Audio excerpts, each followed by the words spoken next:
Guys ये एक ऐसा वीडियो, अगर इस वीडियो को आप पूरा देखते हो तो इकोनॉमिक्स में एक भी नंबर आपका नहीं कटेगा। यानी अर्थशास्त्र की यहाँ पर हम करेंगे पूरी तैयारी, तो बिल्कुल भी आपको इस वीडियो को स्किप नहीं करना है अगर इकोनॉमिक्स के पेपर में आप फुल मार्क्स लाना चाहते हो। पहला क्वेश्चन यहाँ पर है कि अर्थशास्त्र के जनक कौन है, और ये क्वेश्चन कई बार बोर्ड एग्जाम में आज किया गया है, तो इस वीडियो को आपको पूरा देखना है। पहले यहाँ पर हम ऑब्जेक्टिव क्वेश्चन देखेंगे।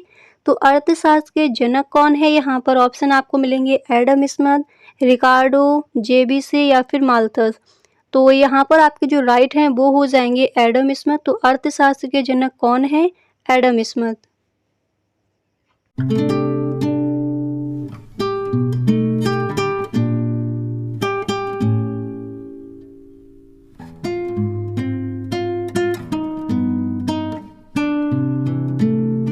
जाएगा तो अतलग उत्तरीय प्रश्न में इस तरह से उसका आंसर मिलेगा। अगर विस्तृत में उस टाइप का क्वेश्चन आता है तो वो भी वहां पर आप कर सकते हो।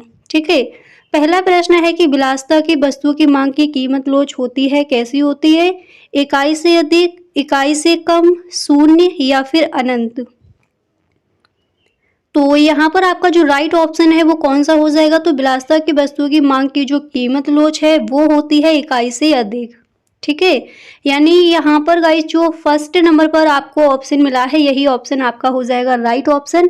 वीडियो को आप बिल्कुल भी स्किप ना करें। और कई सारे आपके कमेंट्स थे कि इकोनॉमिक्स के पेपर में हम फुल मार्क्स कैसे लाएं। तो गाइस ये आपका फर्स्ट वीडियो है। इसी तरह से जो भी आपके मॉडल पेपर है उन सभी पेपर्स के फुल सोल्यूशन आपको मिलेंगे इसी चैनल पर। ठीक है, पूरा आपको मॉडल पेपर का फुल सोल्यूशन मिलेगा, एक भी क्वेश्चन यहाँ पर छोड़ा नहीं जाएगा। तो इसी तरह से सारी वीडियोस आपको देखनी है। ठीक है, यहाँ पर नेक्स्ट क्वेश्चन है, एक वस्तु की मानवीय आवश्यकता को संतुष्ट करने की क्षमता को कहते हैं, क्या कहते हैं? उपयोगिता, उपभोग। नेक्स्ट ऑप्शन है उत्पादन, एंड इसके बाद यहाँ पर नेक्स्ट ऑप्शन दिया गया है कीमत। तो आपको बताना है एक वस्तु की मानवीय आवश्यकताओं को संतुष्ट करने की क्षमता को क्या कहते हैं? संतुष्ट करने की क्षमता को हम कहते हैं उपयोगिता। ठीक है, इसी तरह से नेक्स्ट है कि जब सीमांत उत्पादन शून्य होता है तब कुल उत्पादन होता है, कैसा होता है? अधिकतम, न्यूनतम, शून्य या फिर इनमें से कोई नहीं। और गाइस यहाँ पर कुछ ऑब्जेक्टिव क्वेश्चन यहाँ पर हम देखेंगे, एक वीडियो आपका होगा उसमें सारे ही पूरी बुक से जो भी इंपॉर्टेंट क्वेश्चन है ऑब्जेक्टिव क्वेश्चन उसका आपको एक वीडियो मिल जाएगा। ठीक है, यहाँ पर भी हम देख रहे हैं पूरे पेपर का ही फुल सॉल्यूशन आपको मिलेगा। तो गाइस वीडियो को आप इसके बिल्कुल भी ना करें, और अगर आपको गाइस वीडियो अच्छा लगे तो अपने सभी दोस्तों में आप इस वीडियो को शेयर जरूर करें।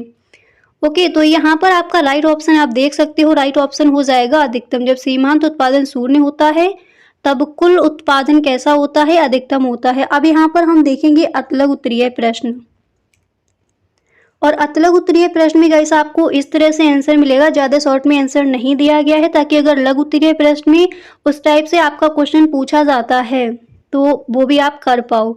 अगर विस्तृत में पूछा जाता है तो विस्तृत में भी आप कर सकते हो। ठीक है, तो देखिए यहाँ पर क्वेश्चन है कि अल्पकाल एवं दीर्घकाल में अंतर बताइए। तो सिर्फ अंतर पूछा गया है, तो यहाँ पर इसके बारे में सारा कुछ आपको बताया जाएगा। तो यहाँ पर आप इसका आंसर लिखोगे कि अल्पकाल तथा दीर्घकाल के संकल्पना अल्पकाल समय की वह अवधि है जिसमें उत्पादन के कुल कारक स्थिर होते हैं तथा केवल परिवर्ती होते हैं, तथा कुछ केवल परिवर्ती होते हैं। अल्पकाल में कम से कम एक कारक श्रम अथवा पूंजी में परिवर्तन नहीं किया जा सकता, अतः वह स्थिर रहता है। इस अवधि में एक फर्म परिवर्तन साधनों में परिवर्तन कर सकती है, ना कि स्थिर साधनों में। और फिर आपको लिखना है दीर्घकाल। इसमें लिखोगे कि दीर्घकाल वह समयावधि है जिसमें उत्पादन के सभी कारकों को बदला जा सकता है। दीर्घकाल में उत्पादन के सभी कारकों में परिवर्तन लाया जा सकता है, जैसे मशीनरी, इमारत में संगठन इत्यादि, जिसके फलस्वरूप उत्पादन में परिवर्तन वांछित मात्रा में किया जा सकता है। इसके बाद आप थोड़ा यहाँ पर और देख लीजिए अल्पकाल के बारे में। आप लिखोगे अल्पकाल हमारे दैनिक जीवन के छोटे छोटे समय को दर्शाता है, यह कुछ हफ्तों या कुछ महीनों का होता है। अल्पकाल में हमारे जीवन में कुछ अतिरिक्त घटनाएं होती हैं जिनका हमारे जीवन पर बहुत सारा प्रभाव होता है। अल्पकाल में हम अपने लक्ष्यों और मकसदों को पूरा करने के लिए उत्साहित होते हैं। दीर्घकाल में आप लिखोगे कि दीर्घकाल एक बहुत बड़े समय अवधि को बताता है। इसमें कुछ सालों या कई दशकों का समय होता है। दीर्घकाल में हमारे जीवन की लंबी यात्रा होती है, जिसमें हम अपने जीवन के अलग-अलग महत्वपूर्ण कामों को संपादित करते हैं दीर्घकाल में। ठीक है, तो यहाँ पर क्वेश्चन अतिलघु उत्तरीय प्रश्न में दिया गया था, अल्पकाल एवं दीर्घकाल में अंतर बताइए। तो अल्पकाल एवं दीर्घकाल में अगर आपको ये अतिलघु उत्तरीय प्रश्न में दिया जाता है तो नीचे जो आपका ब्लू कलर का दिया गया अल्पकाल और नीचे जो दीर्घकाल दिया गया है, इतना अगर आप अतिलघु उत्तरीय प्रश्न में लिखकर आते हो तो आपको फुल मार्क्स ही मिलेंगे।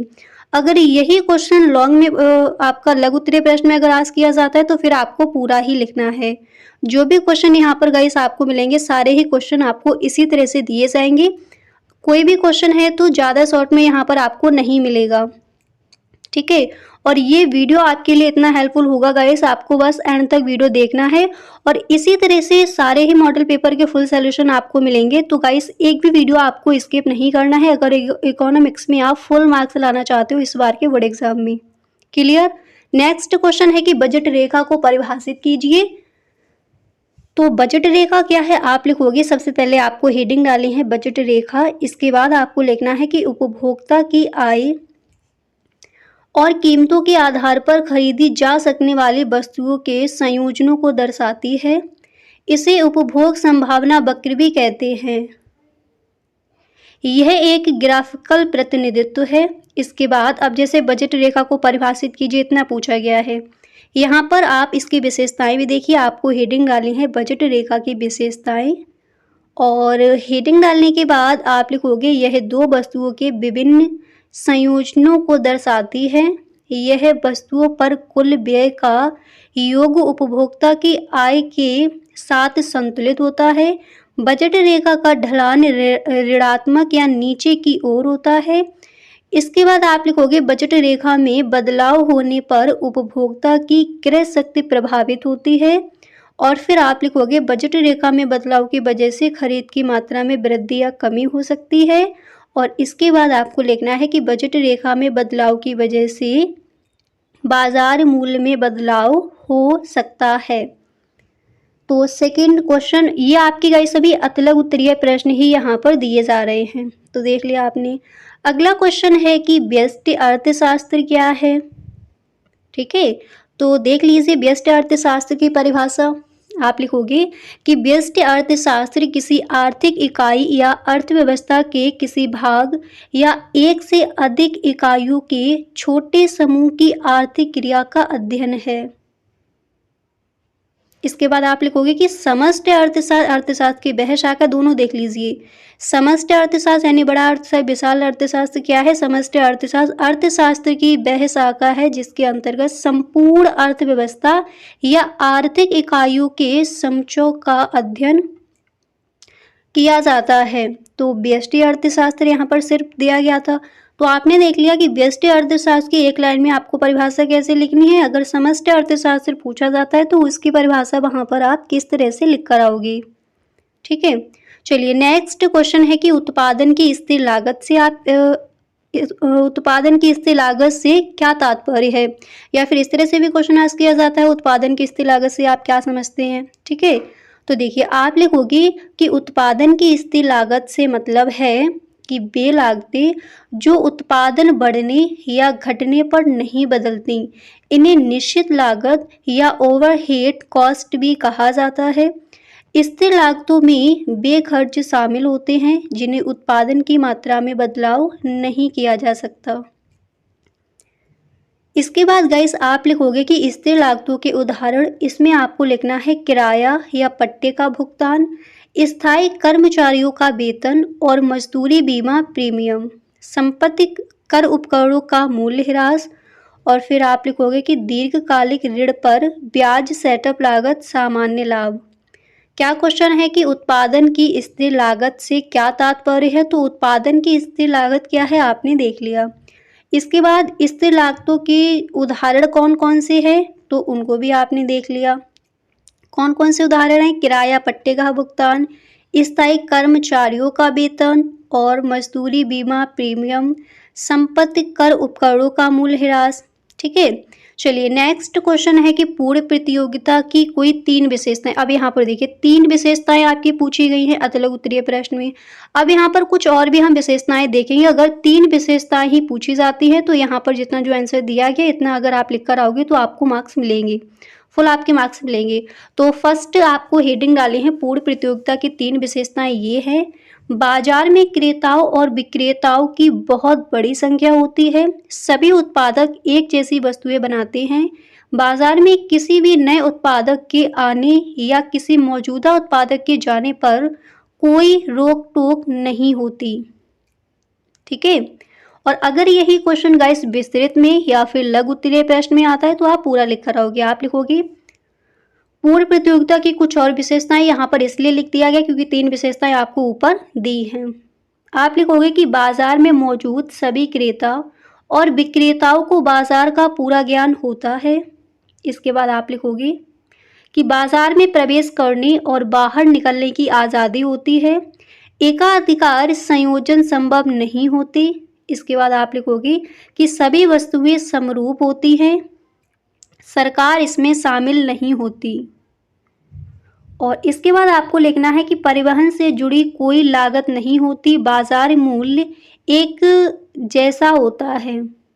कोई भी फर्म बाजार मूल्य से कम या ज़्यादा नहीं हो सकती। इस कीमत पर कितनी भी मात्रा में वस्तु खरीदी या बेची जा सकती है। तो आपको वहाँ पर पॉइंट बाय पॉइंट लिख कर आना है। अगला क्वेश्चन दिया गया है कि औसत भौतिक उत्पाद से क्या आशय है। मोस्ट इम्पोर्टेंट क्वेश्चन है, कई बार पूछा गया है। तो आप लिखोगे कि औसत भौतिक उत्पाद, पहले आपको हेडिंग डाली है औसत भौतिक उत्पादन। इसके बाद आप लिखोगे औसत भौतिक उत्पादन APP का मतलब है उत्पादन के लिए ज़रूरी इकाइयों की तुलना में उत्पादित इकाइयों का अनुमान। इसे औसत उत्पाद भी कहते हैं। इसके बाद आप लिखोगे यह कंपनियों के लिए कुल उत्पादन को मापने का एक तरीका है। औसत भौतिक उत्पादन का सूत्र है औसत उत्पाद बराबर कुल उत्पाद इनपुट कारकों की इकाइयाँ। औसत उत्पाद AP बराबर कुल उत्पाद यानी DP टी श्रम एल। ठीक है, इसके बाद यहाँ पर आप लिखोगे कि औसत उत्पादन शब्द का मतलब है हर इनपुट, श्रम और जमीन जैसे उत्पादन के कारक। तो हर इनपुट द्वारा उत्पादित औसत उत्पादन परिवर्तनशील साधन के प्रति इकाई उत्पादन को कहते हैं। इसके बाद आप लिखोगे कि औसत उत्पादन का अनुमान कुल उत्पाद को परिवर्ती कारक की इकाइयों से भाग देकर लगाया जाता है। उत्पादन औद्योगिक प्रतिष्ठानों द्वारा वस्तुओं, सामानों या सेवाओं को बनाने की प्रक्रिया है। उत्पादन का मकसद ऐसी वस्तुएं और सेवाएं बनाना है जिनकी लोगों को बेहतर जीवन यापन करने के लिए ज़रूरत होती है। ठीक है, तो क्वेश्चन यहाँ पर आपको क्या दिया गया था। क्वेश्चन दिया गया था कि औसत भौतिक उत्पादन से क्या आशय है। आपने यहाँ पर देख लिया। नेक्स्ट जो आपका मोस्ट इम्पोर्टेंट है, बाजार का अर्थ लिखिए। तो चलिए देख लेते हैं बाजार क्या है। आप लिखोगे बाजार का मतलब है वह जगह जहाँ पर किसी भी चीज़ का व्यापार होता है। बाजार में कई बेचने वाले एक जगह पर होते हैं ताकि जो लोग उन चीज़ों को खरीदना चाहें वे उन्हें आसानी से ढूंढ सकें। बाजार में वस्तुओं और सेवाओं का आदान प्रदान होता है। तो अगर अतलग उत्तरीय प्रश्न क्वेश्चन यहाँ पर दिया गया है तो इतना अगर आप लिखकर आते हो तो आपका सही है। अगर यही क्वेश्चन आपका इस तरह से आता है बाजार से क्या आशय है, बाजार का अर्थ लिखे विस्तार से समझाइए, तो फिर आप पूरा लिख कर आओगे। नीचे दिया गया बाजार वस्तुओं और सेवाओं के लिए व्यापार की अनुमति देने वाली एक व्यवस्था या नेटवर्क है। बाजार व्यापार को सुविधाजनक बनाते हैं और समाज में संसाधनों के वितरण और आवंटन को सक्षम करते हैं। बाजार किसी भी व्यापार योग्य वस्तु का मूल्यांकन और मूल्य निर्धारण करने की अनुमति देते हैं। बाजार का मुख्य उद्देश्य वस्तुओं की मांग और आपूर्ति को संतुलित करना है। फिर आप लिखोगे कि बाजार किसी एक भौतिक या भौगोलिक स्थान तक सीमित नहीं होता। अर्थशास्त्र में बाजार शब्द का मतलब उस क्षेत्र से है जहां किसी चीज की एक जैसी कीमत होने की प्रवृत्ति होती है। ठीक है। तो देखिए क्वेश्चन हमसे आज किया गया है कि बाजार का अर्थ लिखिए। तो ऊपर जो दिया गया है आपका सही है उतना अगर आप लिख कर आते हो। अगर ये आपका लघु उत्तरीय प्रश्न अगर विस्तृत या फिर विस्तृत में पूछा जाता है तो फिर वहां पर आपको पूरा ही लिख कर आना है। आई होप आपको क्लियर हो गया होगा बाजार का अर्थ क्या है। इजी क्वेश्चन है आपका ये। अब इसके बाद गाइस नेक्स्ट क्वेश्चन यहाँ पर दिया गया है कि भुगतान शेष संतुलन से क्या तात्पर्य है। भुगतान शेष संतुलन से क्या तात्पर्य है। तो पहले यहाँ पर आपको एक लाइन लिखनी है कि भुगतान शेष संतुलन के 3 तत्व हैं। पहला चालू खाता, दूसरा है पूंजी खाता और तीसरा है वित्तीय खाता। यहाँ पर आप लिखोगे कि भुगतान शेष संतुलन किसी देश की आर्थिक स्थिति और वैश्विक अर्थव्यवस्था के बीच संबंधों का पता लगाने में मदद करता है।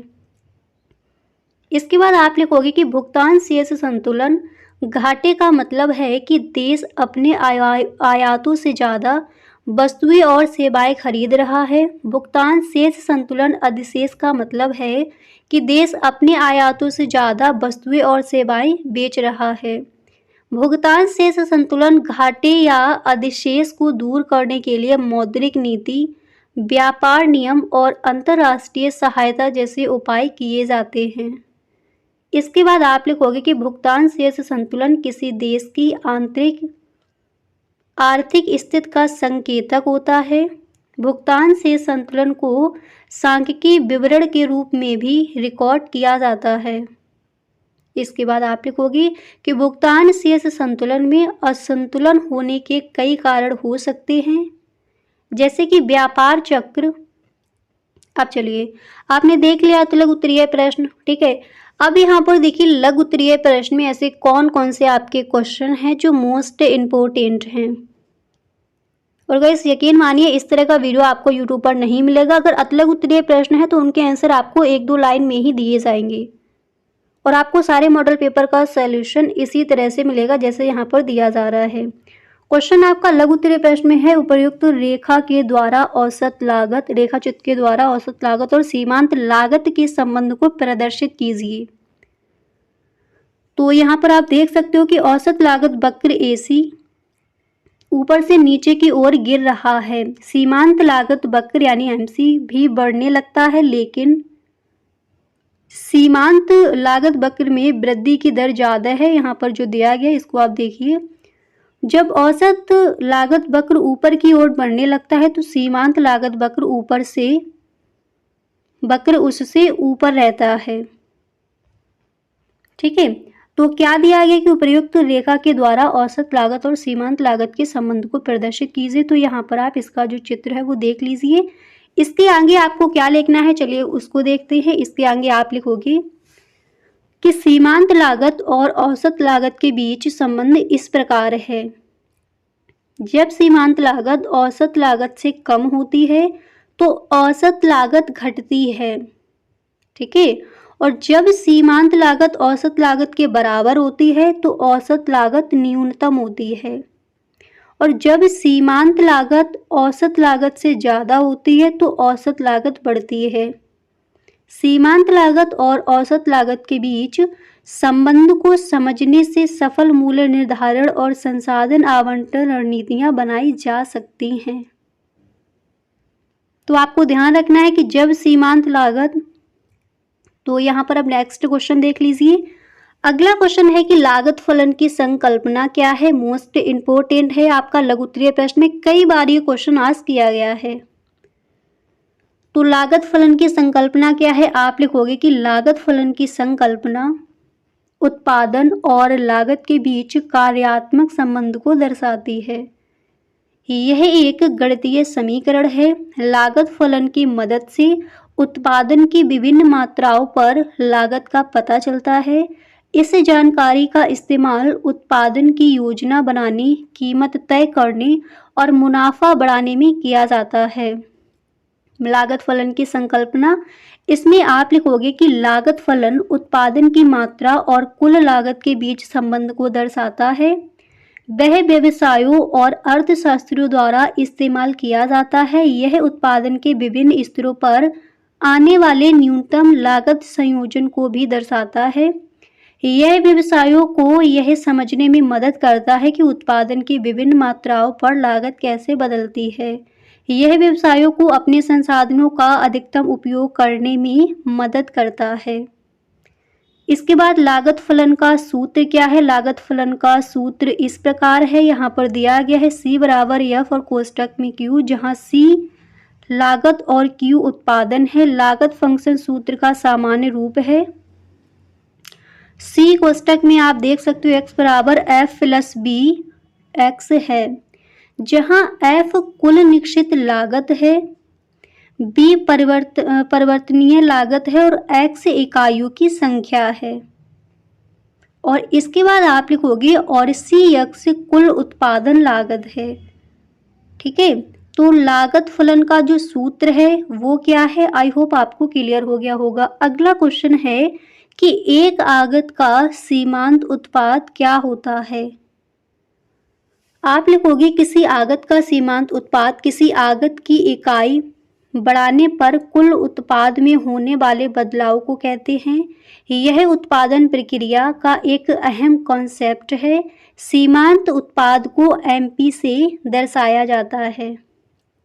इसके बाद आप लिखोगे कि सीमांत उत्पाद की गणना का फॉर्मूला है सीमांत उत्पाद बराबर कुल उत्पाद में बदलाव अपॉन आगत की इकाइयों में बदलाव। ठीक है, इसके बाद आप लिखोगे कि सीमांत उत्पाद परिवर्तनीय तत्वों पर निर्भर करता है। सीमांत उत्पाद आगत बढ़ने पर बढ़ जाता है, स्थिर रह सकता है या घट सकता है। सीमांत उत्पाद का सीमांत उत्पादन लागत से विपरीत संबंध होता है। सीमांत उत्पाद का इस्तेमाल आगत की उत्पादकता को समझने और संसाधनों के आवंटन के लिए किया जाता है। इसके बाद आप लिखोगे कि सीमांत उत्पाद का इस्तेमाल मुख्य रूप से व्यष्टि अर्थशास्त्र के क्षेत्र में किया जाता है। सीमांत उत्पाद का इस्तेमाल उत्पादन सिद्धांत और श्रम अर्थशास्त्र में भी किया जाता है। तो क्वेश्चन आपका क्या दिया गया था उसको यहाँ पर आपने देख लिया। नेक्स्ट है कि मौद्रिक प्रवाह क्या है। ये क्वेश्चन भी आपका कई बार पूछा गया है, मौद्रिक प्रवाह क्या है लघु उत्तरीय प्रश्न में। तो आप लिखोगे किसी अर्थव्यवस्था में मुद्रा या अन्य साधनों का एक क्षेत्र से दूसरे क्षेत्र में आदान प्रदान मौद्रिक प्रवाह कहलाता है। इसे कैश फ्लो भी कहते हैं। मौद्रिक प्रवाह अर्थव्यवस्था में धन और साख के संचालन को समझने में मदद करता है। इसके बाद आप लिखोगे कि मौद्रिक प्रवाह वस्तुओं और सेवाओं के आदान प्रदान के लिए होने वाला धन का प्रवाह है। मौद्रिक प्रवाह की मदद से यह देखा जाता है कि कैसे मुद्रा और साख अर्थव्यवस्था में संचालन करते हैं। इसके बाद आप लिखोगे कि मौद्रिक प्रवाह में विभिन्न कारकों जैसे निर्यात, आवास, विदेशी निवेश आदि का अंकगणित होता है। मौद्रिक प्रवाह और वास्तविक प्रवाह का अध्ययन अर्थशास्त्र में महत्वपूर्ण है। वास्तविक प्रवाह वस्तुओं और सेवाओं का प्रवाह है। वास्तविक प्रवाह में घरों से व्यवसायों तक संसाधनों और सेवाओं का प्रवाह और व्यवसायों से घरों तक उपभोक्ता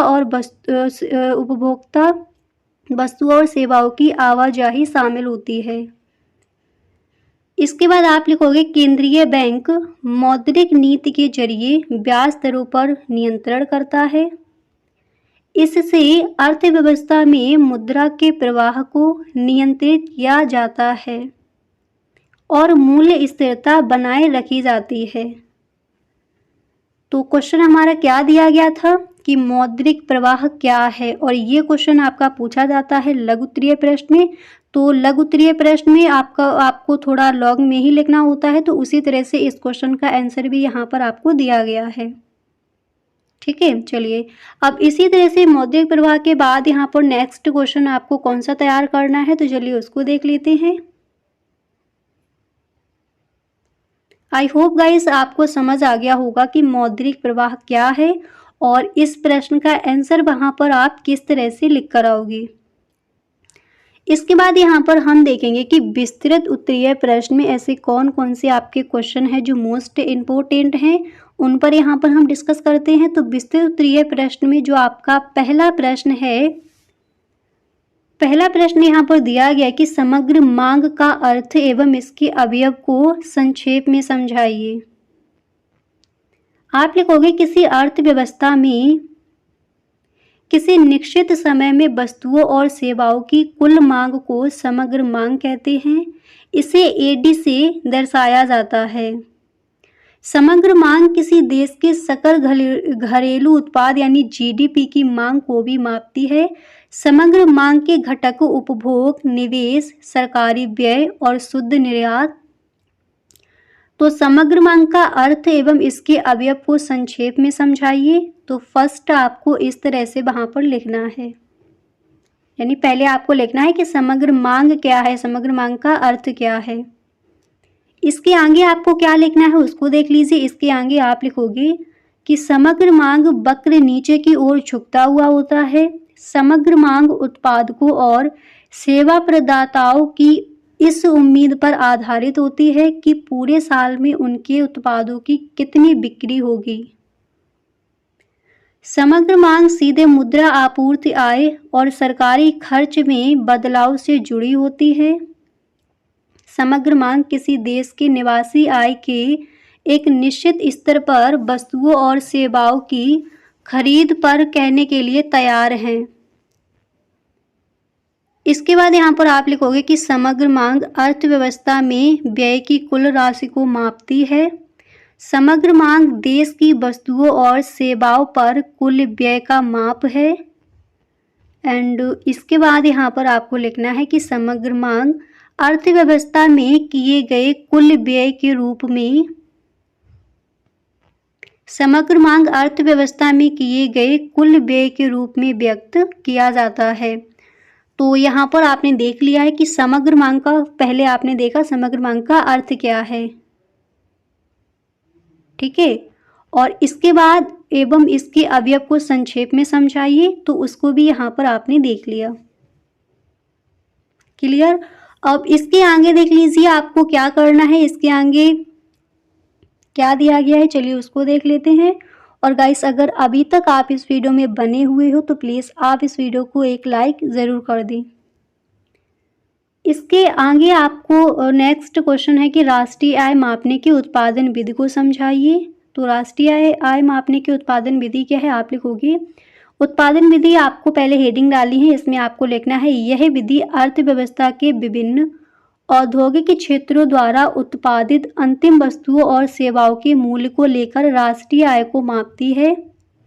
माप के चरण सभी उत्पादित इकाइयों को, अब यहाँ पर देखिए आय को मापती है। इसके बाद आप लिखोगे कि माप के चरण सभी उत्पादन इकाइयों को वर्गीकृत करें। इसका अर्थ है कि घरेलू या आर्थिक क्षेत्र में उत्पादन इकाइयों को विभिन्न क्षेत्रों में सामूहिकृत करना। उत्पादन इकाइयों को प्राथमिक, द्वितीयक और तृतीयक क्षेत्रों में वर्गीकृत किया गया है। निम्नलिखित उपचरणों का पालन करके प्रत्येक औद्योगिक क्षेत्र के एनबीए एएफसी का अनुमान लगाएं। आउटपुट का सकल मूल्य अनुमान लगाएं। आउटपुट जीवाओं को सकल मूल्य उत्पादित वस्तुओं का कुल मूल्य है। इसे दो तरीकों से अनुमानित किया जा सकता है। बिक्री और स्टॉक में शुद्ध वृद्धि के योग के रूप में आउटपुट का मूल्य। और इसके आगे आप लिखोगे आउटपुट का मूल्य बराबर कीमत मात्रा भी मध्यवर्ती खपत का मूल्य अनुमानित करें। नीचे आप देख लीजिए पहले जो आपका आंसर था वही यहाँ पर दिया गया है।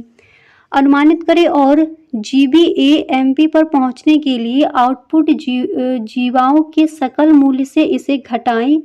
सकल मूल्य वर्धित जीबीएएमपी बराबर जीवाओं माइनस मध्यवर्ती खपत से निश्चित पूंजी मूल्य ह्रास की खपत का अनुमान लगाएं और एनबीएएमपी पर पहुंचने के लिए इसे जीबीएएमपी से घटा। सावधानियां उत्पादन विधि मूल्य वर्धित विधि द्वारा राष्ट्रीय आय का अनुमान लगाते हैं। समय निम्नलिखित सावधानियां बरतनी चाहिए। आउटपुट की दोहरी गणना से बचें।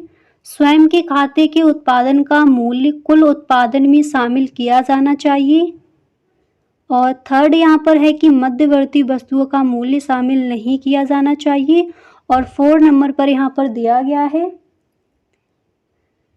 4 नंबर पर यहाँ पर आपका क्या दिया गया है उसको देख लीजिए। दिया गया है कि सेकेंड हैंड माल की बिक्री को शामिल ना करें।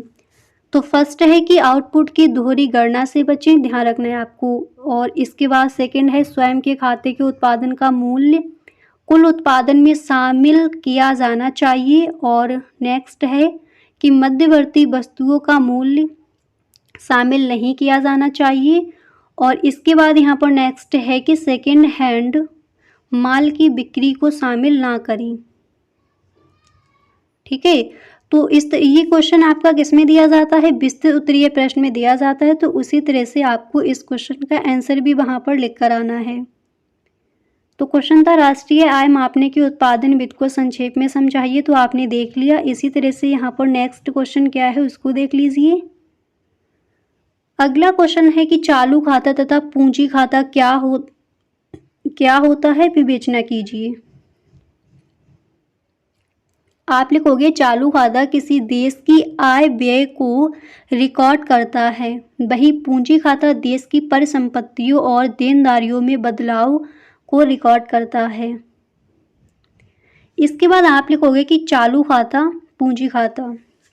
चालू खाता और पूंजी खाता के अंतर्गत आने वाले लेन देन व्यापार, सेवाएं, आय से जुड़े लेन देन, परिसंपत्तियों और ऋणों का आदान प्रदान, समय सीमा, आवधिक लेन देन, वित्तीय वर्ष के दौरान आय व्यय, दीर्घकालिक लेन देन, भविष्य की वित्तीय स्थिति अर्थव्यवस्था पर असर, अधिशेष मजबूत अर्थव्यवस्था का संकेत, अधिशेष विदेशी विश्वास का संकेत। और इसके बाद आप लिखोगे कि चालू खाते में शामिल चीज़ें, वस्तुओं और सेवाओं का निर्यात और आयात, आय का निवेश। इसके बाद चालू स्थानांतरण, पूंजी खाते में शामिल चीज़ें, परिसंपत्तियों और देनदारियों में शुद्ध परिवर्तन पूंजी हस्तांतरण, गैर उत्पादित। इसके बाद है गैर वित्तीय परिसंपत्तियों के साथ लेन देन। भुगतान संतुलन किसी देश और बाकी दुनिया के बीच सभी लेन देन का रिकॉर्ड होता है। इसमें चालू खाता और पूंजी खाता दोनों शामिल होते हैं। तो आई होप आपको क्लियर हो गया होगा कि चालू खाता तथा पूंजी खाता क्या होता है। अगला क्वेश्चन देखिए, दिया गया है कि पूर्ण प्रतियोगिता एवं, क्वेश्चन आपका दिया गया है पूर्ण प्रतियोगिता एवं एकाधिकार प्रतियोगिता क्या है। तो यहाँ पर पहले आप इसको देख लीजिए, इसके बाद इसका जो आंसर है उसको भी यहाँ पर हम देखेंगे। ठीक है, एक बार आप इसको देख लीजिए। तो एकाधिकार के मध्य क्या अंतर है, आप लिखोगे कि पूर्ण प्रतियोगिता और एकाधिकार में अंतर ये है कि पूर्ण प्रतियोगिता में कई विक्रेता होते हैं जबकि एकाधिकार में एक ही विक्रेता होता है। पूर्ण प्रतियोगिता में उत्पाद एक जैसे होते हैं जबकि एकाधिकार में उत्पाद अलग अलग होते हैं। पूर्ण प्रतियोगिता में बाजार में प्रवेश निकास के लिए कोई बाधा नहीं होती जबकि एकाधिकार में प्रवेश के लिए बाधाएं होती हैं। पूर्ण प्रतियोगिता में विक्रेता बाजार की कीमत पर कोई असर नहीं डाल सकता जबकि एकाधिकार में विक्रेता कीमत पर पूरा नियंत्रण रखता है। पूर्ण प्रतियोगिता में विक्रेता और खरीदारों को बाजार का पूरा ज्ञान होता है जबकि एकाधिकार में खरीदारों को वस्तुओं की लागत का पूरा ज्ञान नहीं होता। तो आपको क्लियर हो गया होगा कि पूर्ण प्रतियोगिता एकाधिकार के मध्य क्या अंतर है। इसके बाद यहाँ पर देखिए, पूर्ण प्रतियोगिता और एकाधिकार आप लिखोगे अर्थशास्त्र के दो महत्वपूर्ण बाजार हैं, पूर्ण प्रतियोगिता और एकाधिकार। इन दोनों के बीच के अंतर बाजार के संचालन और नतीजों को प्रभावित करते हैं। वास्तविक दुनिया में कोई भी बाजार पूरी तरह से एकाधिकारवादी या पूर्ण प्रतिस्पर्धावादी नहीं होता। ठीक है, तो हमें क्वेश्चन यहाँ पर क्या मिला था, हमें क्वेश्चन दिया गया था कि पूर्ण प्रतियोगिता एवं एकाधिकार के मध्य क्या अंतर है, इसको आपको क्या करना है, स्पष्ट करना है। ठीक है, तो पूर्ण प्रतियोगिता क्या है इसको भी आपने देख लिया, एवं एकाधिकार क्या है और इसके मध्य क्या अंतर है उसको भी यहाँ पर आपने देख लिया। इसी तरह से गाइस नेक्स्ट क्वेश्चन क्या दिया गया है, तो चलिए हम यहाँ पर देख लेते हैं। अगला क्वेश्चन आपका क्या है, और गाइस अगर अभी तक आपने इस वीडियो को शेयर नहीं किया है तो प्लीज़ आप इस वीडियो को अपने सभी दोस्तों में एक बार शेयर ज़रूर करें, क्योंकि जैसा आपने कहा था कि इकोनॉमिक्स में जो भी आपके मोस्ट इम्पोर्टेंट क्वेश्चन है वो बता दीजिए, नहीं तो हम फेल हो जाएंगे। तो गाइस इसी तरह से आपकी 6 वीडियो आपको मिलेंगी, 6 मॉडल पेपर का फुल सोल्यूशन दिया जाएगा। तो आप इकोनॉमिक्स के पेपर में ऐसे अगर तैयारी करोगे तो फुल मार्क्स आपको मिलेंगे। नेक्स्ट क्वेश्चन है आय और समग्र मांग में परिवर्तन के प्रभाव की व्याख्या कीजिए। इसमें आप लिखोगे आय में बदलाव होने पर समग्र मांग में भी बदलाव होता है। इसका मतलब है कि आय का संतुलित स्तर समग्र मांग पर निर्भर करता है। इसके बाद आप लिखोगे आय और समग्र मांग में बदलाव के प्रभाव, आय बढ़ने पर उपभोग भी बढ़ता है।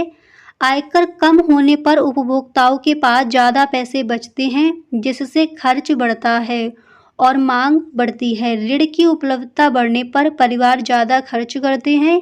ब्याज दर कम होने पर उधार लेना सस्ता हो जाता है, जिससे परिवार ज़्यादा खर्च करते हैं। ब्याज दर बढ़ने पर उधार लेने की लागत बढ़ जाती है, जिससे परिवार कम खर्च करते हैं। इसके बाद आप लिखोगे कि समग्र मांग में बदलाव के कुछ उदाहरण।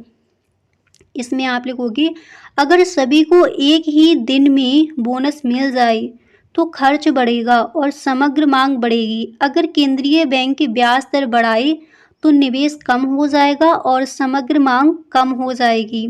अगर किसी देश की मुद्रा का मूल्य गिर जाए तो घरेलू सामान विदेशियों के लिए सस्ते हो जाएंगे और आयात महंगे हो जाएंगे, इससे समग्र मांग बढ़ेगी। ठीक है, तो क्वेश्चन क्या दिया गया है कि आय और समग्र मांग में परिवर्तन के प्रभाव की व्याख्या कीजिए। अब गाइस इसी के साथ आप ये भी देख लीजिए कि समग्र मांग का अर्थ क्या है। आप लिखोगे कुल मांग या समग्र मांग का आशय संपूर्ण अर्थव्यवस्था में वस्तु तथा सेवाओं पर होने वाले कुल व्यय से होता है। इस प्रकार कुल मांग को कुल व्यय भी कहा जा सकता है, या फिर कह सकते हैं कुल मांग में उपभोग विनिमय शुद्ध निर्यात पर से जाने वाले व्यय का योग शामिल है। तो आपका क्वेश्चन था कि आय और समग्र मांग में परिवर्तन के प्रभाव की व्याख्या, और यहाँ पर आपने देख लिया कि समग्र मांग का अर्थ क्या है। ठीक है, चलिए इसी तरह से यहाँ पर नेक्स्ट क्वेश्चन दिया गया है कि आगत प्राप्त करने के लिए एक फर्म द्वारा किया जाने वाला व्यय कहलाता है। यह आपका ऑब्जेक्टिव क्वेश्चन है। ठीक है, तो यहाँ पर जो राइट ऑप्शन है अभी हम देखते हैं। तो आपने लघु उत्तरीय प्रश्न, अतिलघु उत्तरीय प्रश्न एंड विस्तृत उत्तरीय प्रश्न यहाँ पर देख लिए। कुछ ऑब्जेक्टिव क्वेश्चन भी इंपॉर्टेंट रह गए थे, उनको भी यहाँ पर हम देख लेते हैं। फर्स्ट ऑप्शन है लाभ, सेकंड ऑप्शन है लागत, थर्ड है आगम, नेक्स्ट है उत्पादन। तो आगत प्राप्त करने के लिए एक फर्म द्वारा किया जाने वाला व्यय कहलाता है। उत्पादन जो ऑप्शन है आपका यहाँ पर रॉन्ग ऑप्शन है। फर्स्ट ऑप्शन है लाभ, ये ऑप्शन भी आपका यहाँ पर हो जाएगा रॉन्ग ऑप्शन। तो राइट ऑप्शन है लागत, आगम भी यहाँ पर रॉन्ग ऑप्शन है। तो राइट ऑप्शन कौन सा हो जाएगा? लागत। ठीक है, इसी तरह से यहाँ पर अगला क्वेश्चन है कि ये आपका मोस्ट इम्पोर्टेंट है, ध्यान रखना है आपको कि समष्टि अर्थशास्त्र के अभ्युदय का श्रेय जाता है किसको जाता है? मार्शल को, रॉबिन्स को, कीन्स को या फिर पीगू को। और गाइस देखिए जैसे अर्थशास्त्र के जनक कौन है, भारत में कौन सी अर्थव्यवस्था पाई जाती है, प्रभावी का जो इस तरह से जो क्वेश्चन है। अब जैसे ये पूछ लिया जाता है कि समष्टि अर्थशास्त्र के अंतर्गत क्या क्या आएगा, आपको ऑप्शन मिल जाएंगे। कपड़ा उद्योग है, व्यक्तिगत आय है, राष्ट्रीय आय है। ठीक है, और भी कई सारे ऐसे क्वेश्चन जो मोस्ट इम्पोर्टेंट है, तो इनका आपको अलग वीडियो मिल जाएगा। यहाँ पर क्वेश्चन है कि समष्टि अर्थशास्त्र के अभ्युदय का श्रेय जाता है किसको जाता है? मार्शल को, रॉबिन्स को, कीन्स को या फिर पीगू को। तो यहाँ पर जो थर्ड नंबर पर है कीन्स, ये यहाँ पर हो जाएंगे राइट। इसी तरह से अगला क्वेश्चन यहाँ पर क्या दिया गया है, चलिए हम उसको देख लेते हैं। तो नेक्स्ट क्वेश्चन है कि आय में इकाई वृद्धि होने पर उपभोग में होने वाली वृद्धि को कहते हैं, क्या कहते हैं? स्वतंत्र उपभोग, सीमांत उपभोग प्रवृत्ति, औसत उपभोग प्रवृत्ति या फिर कोई नहीं। तो आय में इकाई वृद्धि होने पर उपभोग में होने वाली वृद्धि को हम क्या कहेंगे? उपभोग में होने वाली वृद्धि को, यहाँ पर कोई भी नहीं जो ऑप्शन है, ये ऑप्शन आपका गलत दिया गया है। फर्स्ट नंबर पर ऑप्शन क्या मिला है? स्वतंत्र उपभोग। सेकंड नंबर पर है सीमांत उपभोग प्रवृत्ति। थर्ड है औसत उपभोग प्रवृत्ति। तो यहाँ पर जो आपका राइट ऑप्शन है कौन सा होगा? तो यहाँ पर गाइस देख लीजिए, जो आपका राइट ऑप्शन है वो हो जाएगा सीमांत उपभोग प्रवृत्ति, यानी सेकंड नंबर पर जो ऑप्शन है यही ऑप्शन यहाँ पर आपका राइट ऑप्शन है। ठीक है। इसी तरह से नेक्स्ट क्वेश्चन अतले उत्तरीय प्रश्न में दिया जाता है, निवेश से क्या आशय है? ठीक है, ये क्वेश्चन कई बार पूछा गया है।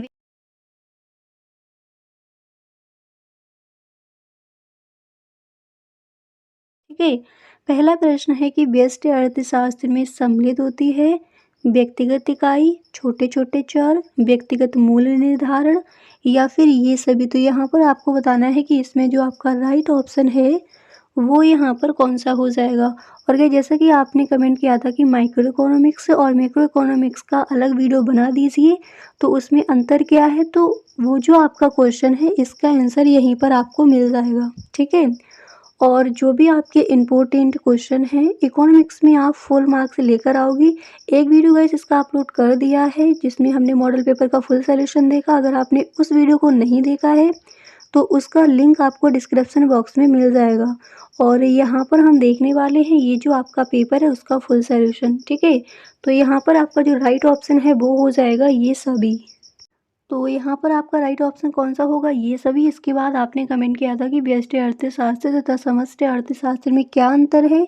ये क्वेश्चन आपका लघु उत्तरीय प्रश्न में आता है, तो इसको यहाँ पर देख लीजिए। ठीक है, देखिए पहले आप हेडिंग डालोगे व्यष्टि अर्थशास्त्र और इसमें आप लिखोगे कि व्यक्तिगत इकाइयों जैसे किसी उपभोक्ता, परिवार और फर्मों की आर्थिक अध्ययन का व्यवहार का अध्ययन, संसाधनों की अधिकतम वितरण से जुड़े सिद्धांतों का अध्ययन, मांग और आपूर्ति, मूल्य निर्धारण, उत्पादन और उपभोक्ता व्यवहार जैसे विषयों पर केंद्रित सीमित संसाधनों के आवंटन पर निर्णय लेने के व्यक्तिगत परिवारों और फर्मों के व्यवहार का अध्ययन।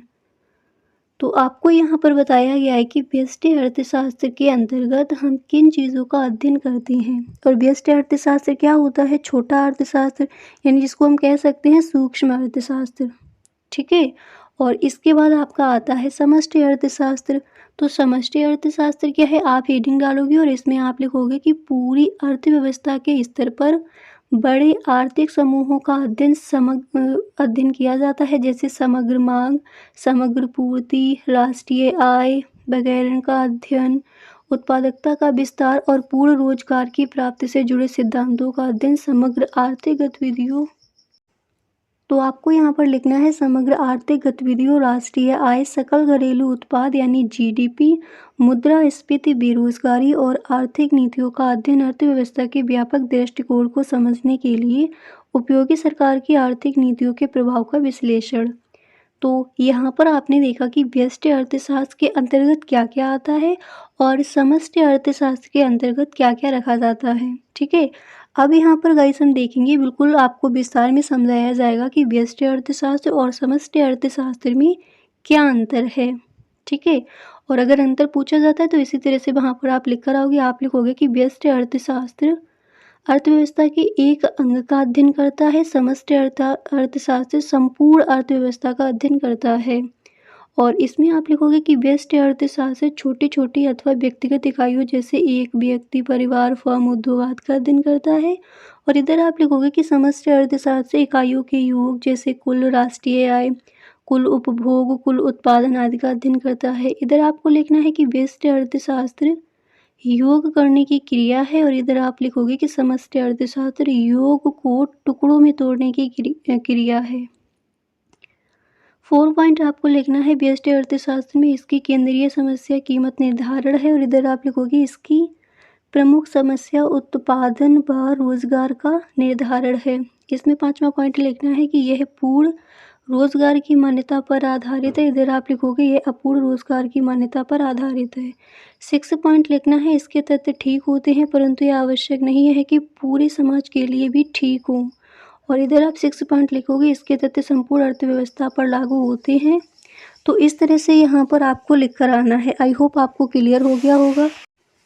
अब इसके बाद यहाँ पर आप देख सकते हो आपका नेक्स्ट क्वेश्चन दिया गया, किसी वस्तु की पूर्ति का अर्थ लिखिए। तो इसका आंसर आप लिखोगे, किसी वस्तु की पूर्ति का मतलब है कि कोई फर्म एक निश्चित समय और कीमत में कितनी मात्रा में वस्तु बेचने के लिए तैयार है। अर्थशास्त्र में पूर्ति और उत्पादक द्वारा तैयार माल के स्टॉक दो अलग अलग अवधारणा है।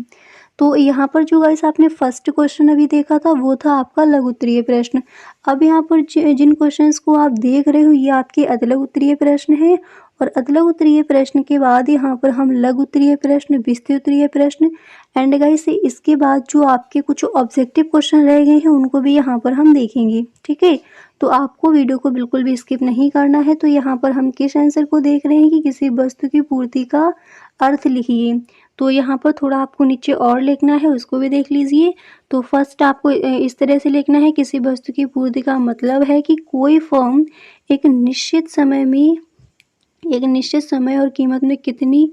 अब यहाँ पर देखिए सेकंड आप लिखोगे, किसी वस्तु की पूर्ति बढ़ाने के लिए कई कारण हो सकते हैं, जैसे वस्तु की कीमत, उत्पादन तकनीकी, उत्पादन के साधनों की कीमत वगैरह। वस्तु की कीमत में वृद्धि होने पर उसकी पूर्ति बढ़ जाती है, वस्तु की कीमत में कमी होने पर उस वस्तु की पूर्ति घट जाती है। तो यही आपका पूर्ति का अर्थ मेन होता है कि वस्तु की कीमत वृद्धि होने पर, यानी वस्तु की जब कीमत ज़्यादा होगी तो उसकी पूर्ति बढ़ जाएगी, और वस्तु की कीमत में जब कमी होगी तो उसकी पूर्ति घट जाएगी।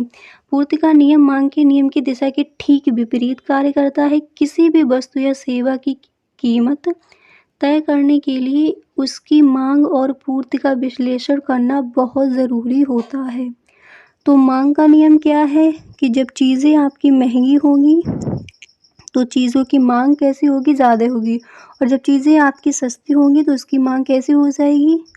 जब चीज़ें आपकी महंगी होंगी तो मांग कैसी हो जाएगी, कम हो जाएगी, और जब चीज़ें आपकी सस्ती होंगी तो मांग बढ़ जाएगी।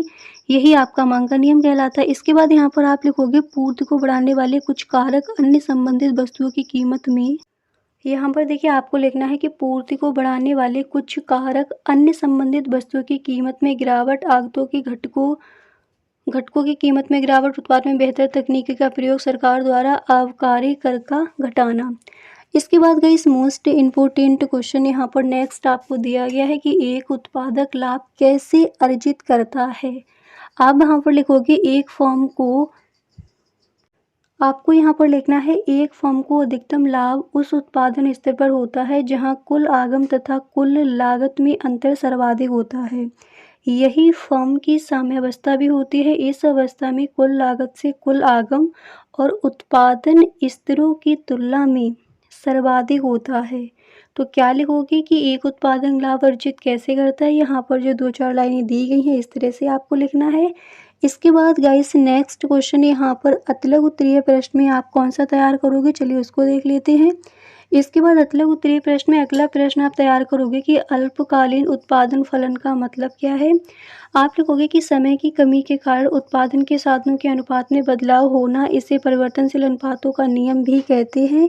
इसके बाद आपको यहाँ पर लिखना है कि अल्पकालीन उत्पादन फलन की विशेषताएं, और इसमें आप लिखोगे अल्पकालीन उत्पादन फलन में, इसमें आप लिखोगे कि गाइस अल्पकालीन उत्पादन फलन में उत्पादन के कुछ साधन स्थिर होते हैं और कुछ परिवर्तनशील होते हैं। अल्पकाल में उत्पादन के साधनों का बदला नहीं जा सकता। अल्पकाल में पूंजीगत वस्तुएं, जमीन, उत्पादन तकनीकी वगैरह स्थिर रहते हैं। अल्पकाल में श्रम की इकाइयां बदल सकती हैं। अल्पकाल में संयंत्र का आकार भी अपरिवर्तित रहता है। अल्पकाल में परिवर्तनशील कारकों के बदलने से उपयोग किए जाने वाले कारकों का अनुपात भी बदल जाता है, और अल्पकाल में उत्पादन या आउटपुट की मात्रा में भिन्नता होती है। तो अल्पकालीन उत्पादन फलन से क्या आशय है, तो पहले आपने देखा कि अल्पकालीन उत्पादन फलन क्या है, हम किसे कहते हैं। इसके बाद सेकंड यहाँ पर आपने देखा कि अल्पकालीन उत्पादन फलन की विशेषताएं क्या हैं। इसके बाद यहाँ पर थोड़ा कुछ आपको और भी लिखना है, चलिए उसको भी यहाँ पर हम देख लेते हैं। और गाइस अगर वहाँ पर आप इतना भी आंसर लिख कर आते हो तो आपको फुल मार्क्स ही मिलेंगे, क्योंकि ये अतलग उत्तरीय प्रश्न में यहाँ पर क्वेश्चन दिया गया था कि अल्पकालीन उत्पादन फलन से क्या आशय है। इसी तरह से गाइस यहाँ पर नेक्स्ट क्वेश्चन आपका क्या दिया गया है उस पर हम डिस्कस कर लेते हैं। तो अल्पकालीन उत्पादन फलन क्या है, अगर ये जो आपका रेड कलर से यहाँ पर लिखा है इतना आप लिख कर आओगे तो आपको फुल मार्क्स ही मिलेंगे। अगला क्वेश्चन है कि पूर्ण प्रतियोगिता से क्या आशय है। ये क्वेश्चन आपका कई बार पूछा गया है कि पूर्ण प्रतियोगिता क्या है। आप लिखोगे पूर्ण प्रतियोगिता का मतलब है ऐसे बाजार जहां कई विक्रेता और क्रेता हों और सभी एक जैसी वस्तु बेचते हों। इस बाजार में कीमतें आसानी से तय हो जाती हैं और कोई भी विक्रेता कीमत पर असर नहीं डाल सकता। इसे पूर्ण बाजार भी कहते हैं। इसके बाद आप लिखोगे कि पूर्ण प्रतियोगिता की विशेषताएं। इसमें आपको लिखना है कि बाजार में गाइस कई विक्रेता और क्रेता होते हैं। सभी विक्रेता एक जैसी वस्तु बेचते हैं। बाजार में आसानी से प्रवेश और बाहर निकलने की सुविधा होती है। सभी उत्पाद समरूप होते हैं। बाजार मूल्य एक समान होता है कि कीमत मांग और आपूर्ति की शक्तियां द्वारा तय होती हैं। इसके बाद आप लिखोगे इस स्थिति में कीमत फर्म पर निर्भर नहीं होती बल्कि उद्योग ही इसे तय करता है। तो यहाँ पर आपका गाइस क्वेश्चन क्या दिया गया था, क्वेश्चन दिया गया था कि पूर्ण प्रतियोगिता से क्या आशय है। तो पूर्ण प्रतियोगिता से क्या आशय है, अगर गाइस ये क्वेश्चन आपका अतलग उत्तरीय प्रश्न में वहाँ पर दिया जाता है तो अतलग उत्तरीय प्रश्न में ऊपर जो आपको क्वेश्चन दिया गया है इतना ही वहाँ पर आपको लिख कर आना है। अगर पूछा जाता है कि पूर्ण प्रतियोगिता की विशेषताएं क्या हैं तो यहाँ पर आपको विशेषताएं भी गाइस दे दी गई हैं। अगर यही क्वेश्चन आपका लघु उत्तरीय प्रश्न में वहाँ पर आज किया जाता है तो इस क्वेश्चन का आंसर वहाँ पर आप किस तरह से लिखोगे, इसलिए यहाँ पर आपको विशेषताएं भी दे दी गई। इसके बाद पूर्ण प्रतियोगिता के बारे में थोड़ा और कुछ जान लीजिए। आप लिखोगे कि अर्थशास्त्र में बाजार को मुख्य रूप से दो रूपों में बांटा गया है, पूर्ण प्रतियोगिता और अपूर्ण प्रतियोगिता। पूर्ण प्रतियोगिता में किसी भी उत्पादक को अपनी सीमांत लागत के बराबर बाजार मूल्य मिलता है और इसके बाद पूर्ण प्रतियोगिता में फर्म के संतुलन की अवधि अल्पकालीन होती है।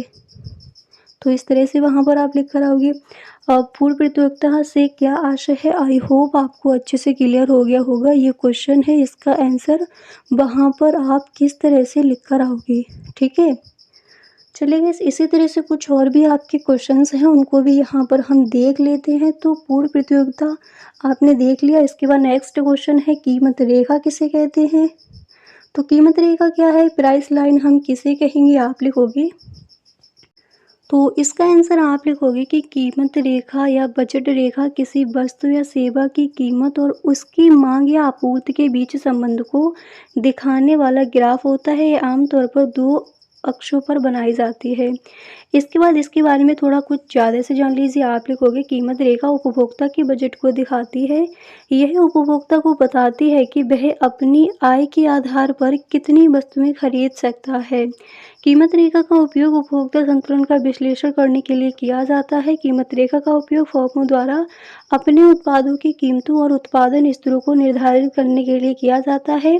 इसके बाद आप लिखोगे कीमत रेखा का मूल्य रेखा, मूल्य अवसर रेखा और उपभोग संभावना वक्र भी कहा जाता है।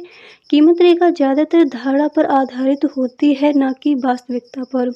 कीमत रेखा में बदलाव उपभोक्ता की आय में बदलाव या बेची जाने वाली वस्तुओं की कीमत में बदलाव के कारण होता है। तो कीमत रेखा क्या है, इसको यहाँ पर आपने देख लिया। इसी तरह से गाइस नेक्स्ट क्वेश्चन क्या दिया गया उसको देखते हैं। और अगर आप अभी तक इस वीडियो में बने हुए हो तो आई होप आपको वीडियो पसंद आ रहा होगा और आप इस वीडियो को एक लाइक ज़रूर कर दे। अगला क्वेश्चन है बाजार संतुलन से क्या अभिप्राय है। आप लिखोगे बाजार संतुलन का मतलब है वह स्थिति जब किसी वस्तु की मांग और आपूर्ति बराबर होती है। इस स्थिति में कीमतें स्थिर रहती हैं। बाजार संतुलन को मांग और आपूर्ति वक्रों के प्रतिच्छेदन से दर्शाया जाता है। बाजार संतुलन की स्थिति में यहाँ पर आप लिखोगे कि विक्रेता का उत्पादन और खरीदार की मांग बराबर होती है। बाजार मूल्य पर उपलब्ध कराई गई मात्रा मांग की राशि के बराबर होती है। उत्पादकों और उपभोक्ताओं की ज़रूरतें मेल खाती हैं। इसके बाद यहाँ पर आप लिखोगे कि बाजार संतुलन में बदलाव के कुछ उदाहरण जैसे टैक्सी उद्योग पर किसी नई तकनीकी का प्रभाव। और इसके बाद यहाँ पर आप नेक्स्ट लिखोगे उबर जैसे राइड शेयरिंग ऐप की शुरुआत। तो बाजार संतुलन से क्या अभिप्राय है, बाजार संतुलन क्या है, यहाँ पर आपने देख लिया। इसी तरह से गाइस यहाँ पर अगला क्वेश्चन आपका क्या दिया गया है, चलिए उसको देख लेते हैं। और बिल्कुल भी आप वीडियो को स्किप ना करें अगर सच में इकोनॉमिक्स के पेपर में आप फुल मार्क्स लाना चाहते हो, ठीक है। तो यहाँ पर जो भी क्वेश्चंस को आप देख रहे हो सारे ही क्वेश्चन आपके अति लघु उत्तरीय प्रश्न हैं। इसके बाद यहाँ पर हम देखेंगे लघु उत्तरीय प्रश्न एंड विस्तृत उत्तरीय प्रश्न में ऐसे कौन कौन से क्वेश्चन हैं जो आपके मोस्ट इम्पोर्टेंट हैं इस बार के बोर्ड एग्जाम के लिए, उन पर यहाँ पर हम डिस्कस करेंगे। तो आपने यहाँ पर देख लिया बाजार संतुलन से क्या अभिप्राय है। नेक्स्ट क्वेश्चन है कि राष्ट्रीय आय से आप क्या समझते हैं। आप लिखोगे किसी देश के वित्तीय वर्ष में उत्पादित वस्तुओं और सेवाओं के कुल मूल्य को राष्ट्रीय आय कहते हैं। यह किसी देश की आर्थिक गतिविधियों का परिणाम है। राष्ट्रीय आय का मापन मौद्रिक रूप में किया जाता है। यह देश के विकास की पहचान करने में भी अहम होता है। इसके बाद यहाँ पर आप लिखोगे कि राष्ट्रीय आय से जुड़ी कुछ और बातें। आप लिखोगे राष्ट्रीय आय में पूंजी, श्रम, भूमि और उद्यमिता जैसे देश के उत्पादन तत्वों से होने वाला ब्याज, मजदूरी, किराया और लाभ शामिल होता है। किसी देश के नागरिकों का सकल घरेलू और विदेशी आउटपुट सकल राष्ट्रीय आय कहलाता है। राष्ट्रीय आय को मापने के लिए आउटपुट दृष्टिकोण का इस्तेमाल किया जाता है। आउटपुट दृष्टिकोण में किसी देश द्वारा उत्पादित सभी वस्तुओं और सेवाओं का मूल्य निकालकर उस देश का कुल आउटपुट निकाला जाता है। सकल राष्ट्रीय आय को पहले सकल राष्ट्रीय उत्पाद के नाम से जाना जाता था। तो इस तरह से वहाँ पर आप लिख कर आओगे राष्ट्रीय आय से आप क्या समझते हैं। इसी तरह से यहाँ पर गाइस आपका नेक्स्ट क्वेश्चन क्या दिया गया है, चलिए हम उस पर डिस्कस कर लेते हैं। आपने देख लिया कि राष्ट्रीय आय क्या है, राष्ट्रीय आय से आप क्या समझते हैं, ये क्वेश्चन आपका वहाँ पर आता है। तो अच्छे से इस क्वेश्चन का आंसर आप वहाँ पर लिख सकते हो। तो चलिए गाइस इसी तरह से अब आगे देख लेते हैं। आगे आपको क्या करना है। नेक्स्ट क्वेश्चन है कि मुद्रा को परिभाषित कीजिए। और मुद्रा क्या है, मुद्रा को परिभाषित कीजिए। आप लिखोगे मुद्रा वह पैसे या धन का रूप है जिससे रोजाना खरीद फरोख्त होती है, इसे करेंसी भी कहते हैं। आप लिखोगे मुद्रा के जरिए वस्तुओं और सेवाओं की खरीद फरोख्त की जाती है। मुद्रा के जरिए ही ऋण और करों का भुगतान किया जाता है। मुद्रा की परिभाषा में आप लिखोगे मुद्रा वस्तुओं और सेवाओं की आपूर्ति के लिए विनिमय का जरिया है। मुद्रा मूल्य का संचय करने का जरिया है। मुद्रा आर्थिक गणना का जरिया है। मुद्रा व्यापार करने का एक तरीका है। मुद्रा संपत्ति के संचय का जरिया है। मुद्रा व्यक्ति के निर्णय के वाहक का काम करती है। तो मुद्रा को परिभाषित कीजिए, यहाँ पर आपने देख लिया।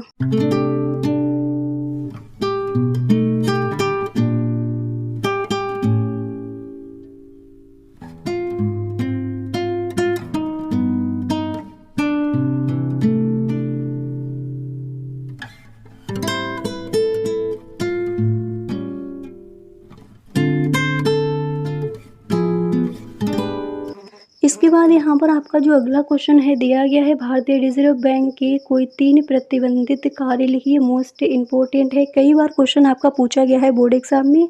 तो भारतीय रिजर्व बैंक के कोई 3 प्रतिबंधित कार्य आप लिखोगे। भारतीय रिजर्व बैंक यानी आरबीआई के लिए जाली नोटों से जुड़े कुछ काम प्रतिबंधित हैं। ये हैं जाली नोटों को असली के रूप में इस्तेमाल करने वाले नोटों का कारखाना, जाली नोटों को बनाना, जाली नोटों की जालसाजी के लिए उपकरण या सामग्री रखना, बैंक नोटों से मिलते जुलते दस्तावेज बनाना, यह उनका इस्तेमाल करना। आरबीआई को सेंट्रल बैंक ऑफ इंडिया और एपेक्स ऑफ इंडिया के नाम से भी जाना जाता है। आरबीआई का मुख्य काम है देश में मौद्रिक स्थिरता हासिल करना और मुद्रा क्रेडिट प्रणाली को संचालित करना। आरबीआई बैंक नोटों को जारी करने को विनियमित करता है। आरबीआई देश के ऋण और मुद्रा प्रणाली को राष्ट्र के लाभ के लिए संचालित करता है। आरबीआई मौद्रिक नीति तैयार करता है, उसका कार्यान्वयन और निगरानी करता है। इसके बाद यहाँ पर आप लिखोगे आरबीआई वित्तीय प्रणाली का विनियमन और पर्यवेक्षण करता है। आरबीआई विदेशी मुद्रा का प्रबंधन करता है। इसी तरह से आगे आपको क्या करना है, चलिए हम उसको देख लेते हैं।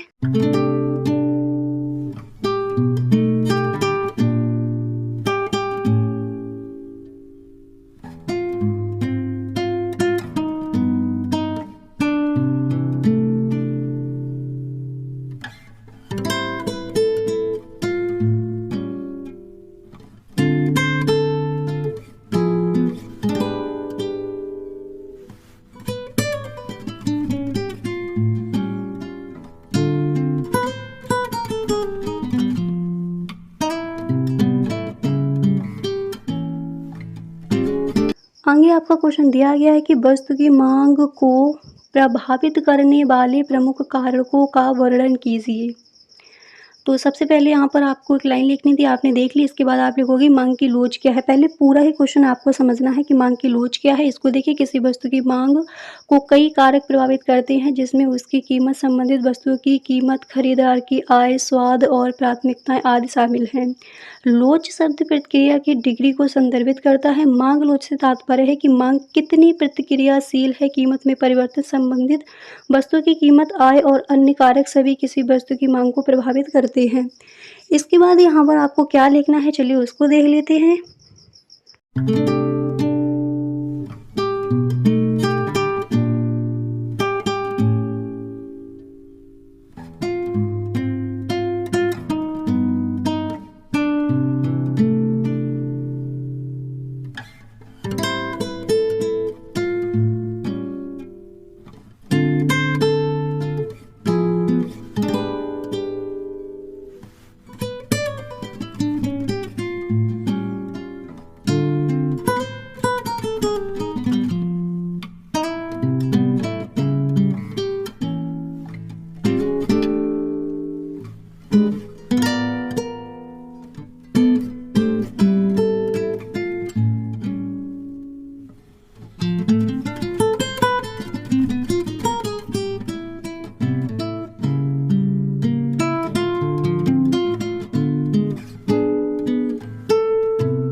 गया है कि व्यावसायिक बैंकों के मुख्य कार्यों की विवेचना कीजिए। यहाँ पर वही क्वेश्चंस रखे गए हैं जो क्वेश्चन इस बार के बोर्ड एग्जाम के लिए मोस्ट इम्पोर्टेंट हैं।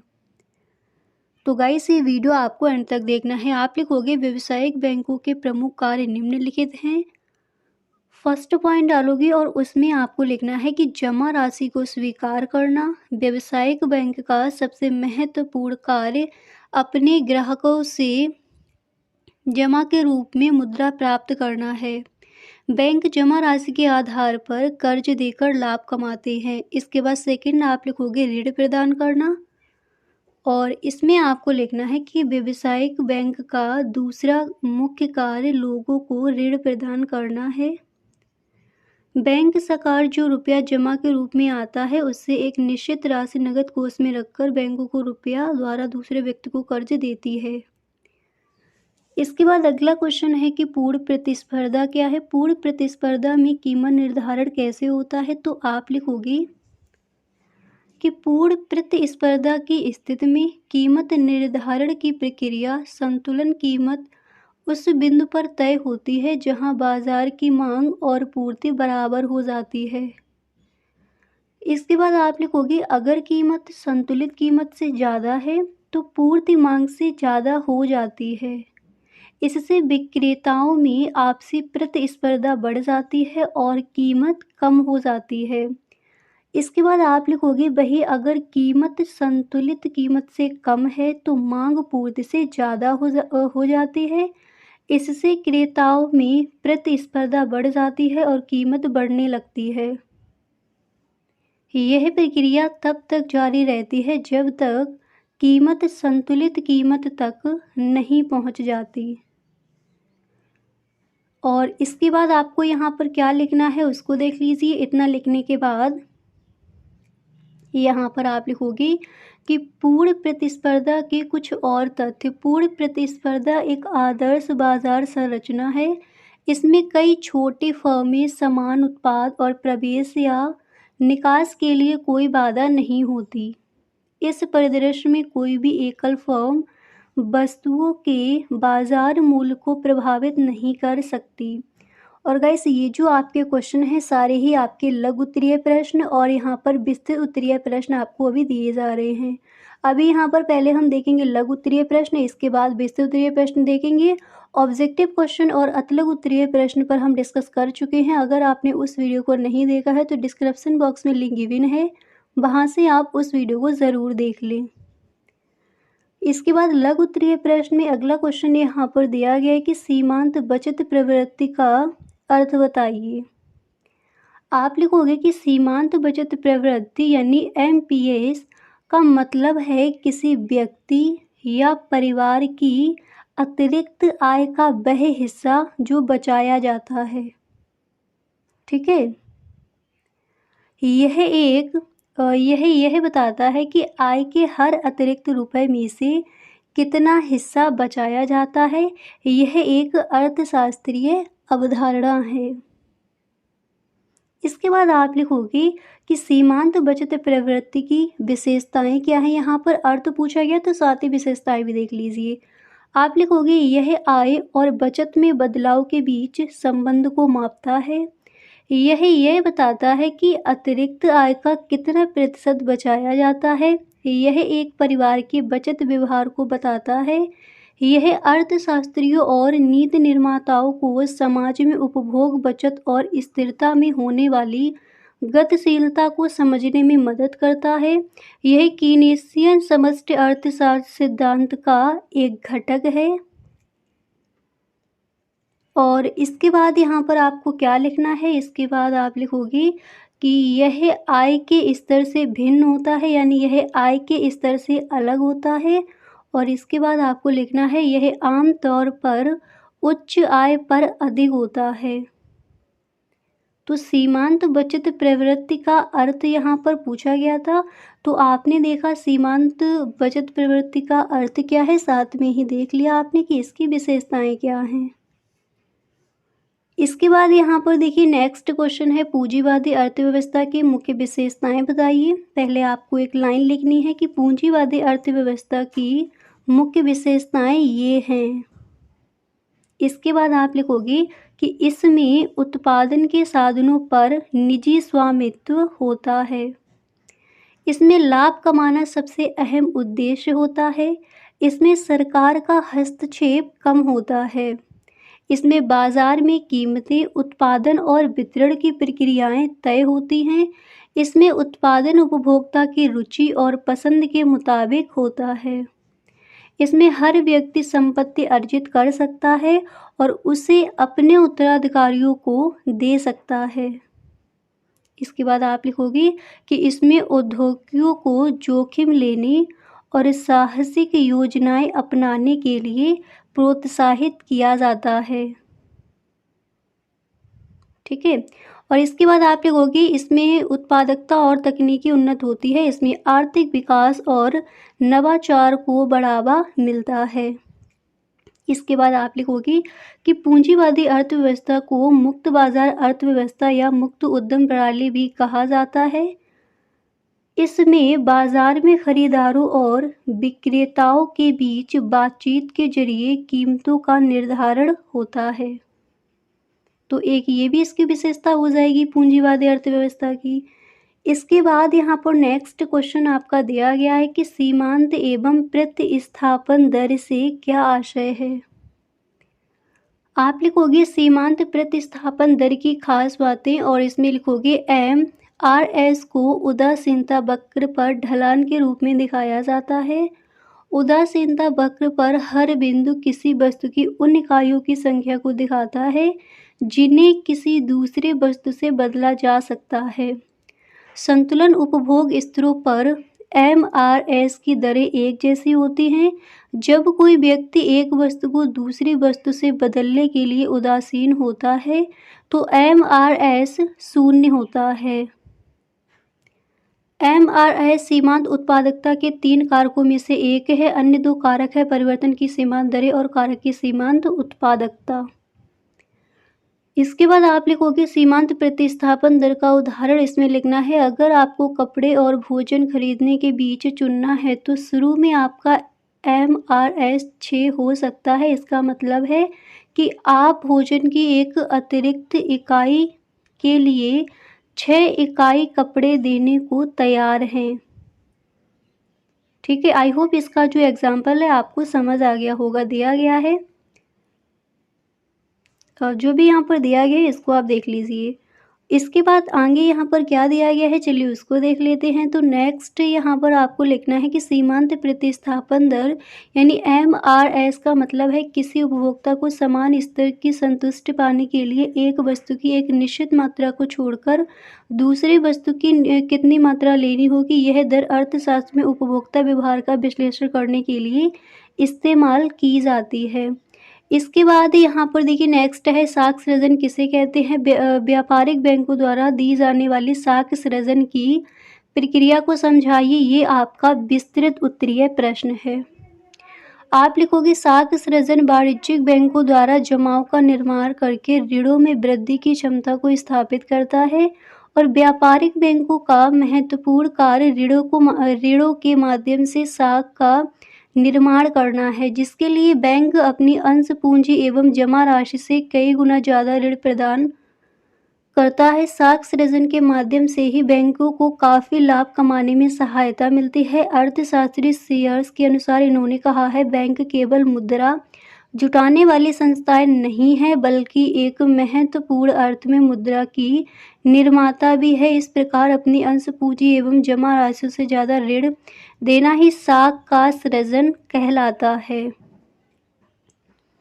इसके बाद आपको एक लाइन लिखनी, आपको बताना है कि साख सृजन एक ऐसी स्थिति है जिसमें बैंक उपभोक्ताओं और व्यवसायों को अधिक ऋण देते हैं। इसके बाद आप लिखोगे साख सृजन की प्रक्रिया, इसको आपको ध्यान से देखना है। आप लिखोगे एक बैंक ए का ग्राहक इस बैंक में 2000 रुपये जमा करता है तो बैंक ए उस जमा राशि का 20% का नगद भंडार अर्थात 400 रुपये आरक्षित रखता है और शेष धनराशि अर्थात 1600 रुपये का उपयोग अपने किसी भी ग्राहक को ऋण के रूप में देता है। बैंक ए से प्राप्त इस राशि का उपयोग ग्राहक किसी व्यापारी से वस्तु को खरीदने में करता है या अपने किसी निजी कार्य जैसे भवन निर्माण इत्यादि में खर्च करता है और बैंक ए पर चेक जारी करके भुगतान करता है। मान लीजिए अब उस व्यापारी को बैंक बी में खाता है और यह 1600 रुपये के इस चेक को बैंक ए से एकत्र किए जाने के लिए बैंक बी में करेगा। इस प्रकार 1600 रुपये बैंक ए से बैंक बी में स्थानांतरित किए जाएंगे। बैंक बी भी 20% अर्थात 320 रुपये आरक्षित रखता है और उसके पास 1280 रुपये की शेष धनराशि बच जाती है जो ये किसी अन्य ग्राहक को ऋण के रूप में दे देता है। इस प्रकार 1000 रुपये की प्रारंभिक जमा राशि के परिणाम स्वरूप 3 बैंकों 2000 प्लस 1600 प्लस 1280 बराबर 4880 रुपये की जमा राशि का सृजन किया गया। ठीक है, और इसके आगे आप लिखोगे बैंक की साख सृजन प्रक्रिया इस धारणा पर आधारित है कि किसी भी समय अंतराल के दौरान इसके ग्राहकों में से केवल कुछ को वास्तव में नकदी की आवश्यकता होती है। इसके अतिरिक्त बैंक मानता है कि इसके सभी ग्राहक एक ही समय बिंदु पर अपनी जमा राशि के विरुद्ध नकदी की मांग नहीं करेंगे। ठीक है, तो विस्तृत में क्वेश्चन दिया जाता है, ये भी आपका विषय उत्तरीय प्रश्न है। भुगतान संतुलन की प्रमुख मदें बताइए। भुगतान संतुलन यानी बीओपी की प्रमुख मदें ये हैं, चालू खाता, पूंजी खाता और नेक्स्ट क्या है, वित्तीय खाता। पहले आपको इस तरह से लिखना है।